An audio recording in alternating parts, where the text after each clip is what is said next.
Yo, what's up mga kabakyard? Pasintabi po sa mga kumakain at hindi po maganda yung dumi nila. Ang lalambot, sumisirit talaga. So ganyan guys, gumagamit ako nitong Bacterid. 1 ml ang turok mo sa 20 kg body weight.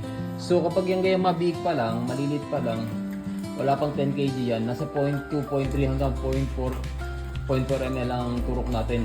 So ang nakalagay dito is strict consecutive days. Tatlong sunod na araw, tuturukan natin sila ng Bacterid. Guys, ngayon naturukan ko sila pang unang araw, hoping na after 3 days, bumuo na ulit yung dumi nila. Kasi nangangayayat ang big kapag ganito ang dumi nila. So as long as na-ready naman yan, makaka-recover agad yan ng maayos. Yan kasi, dalawa lang cause niyan. Hindi lamig or napasobra ng kain. So siguro napasobra sila nabigla silang pagkain sa panturo, sa booster. Kaya tinigil ko muna.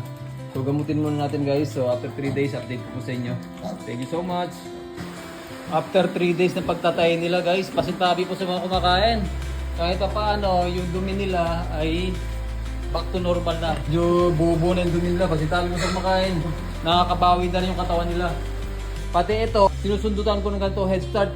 Isa sa umaga, isa sa hapon. Kaya mabilis sila makarecover.